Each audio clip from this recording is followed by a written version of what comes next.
This veteran took off the clothes and shoes of the dead soldiers. Then he transported them back to the country. After being rinsed, the clothes were completely freed of blood. Next, under the work of the tailors, they became brand new uniforms again, and they would be worn by new recruits. During the First World War, many countries committed a large number of troops, but the fierce battles took many soldiers' lives. To replenish manpower, the country began encouraging college students to join the army. So the principal began a passionate speech. Sie werden sich als würdige Träger dieser Uniform erweisen und die gegnerische Front in Flandern durchbrechen.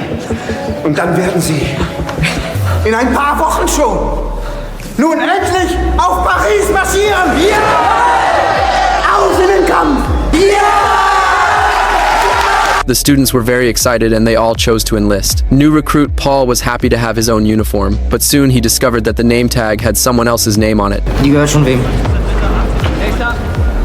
Ja, aber ihr wohl zu klein für den Kerl, ne? Da kommt ihr mal wieder vor. Hier, J.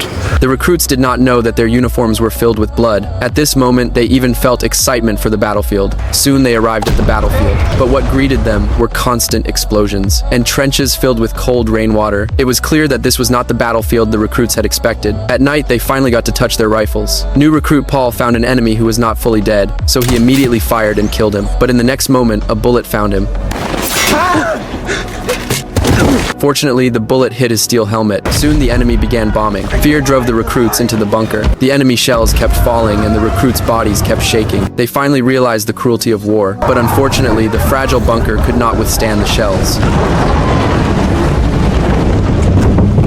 The next day, new recruit Paul was rescued by his comrades. He was the only surviving recruit, but the work had to continue and he was ordered to collect the identity tags of the dead soldiers. But soon Paul found that this soldier was his best friend. At this moment, he truly felt that the battlefield was a meat grinder. After completing the work, the army launched an attack on the enemy. Paul luckily arrived at the enemy trench. He only needed to throw a grenade forward to kill the enemy machine gunner. With advanced weapons, they quickly captured the enemy base. Looking at the table full of food, Paul went wild enjoying it, but suddenly the table began shaking and the rats began to flee. The soldiers quickly checked the battlefield situation. Next, they discovered a giant tank heading toward them.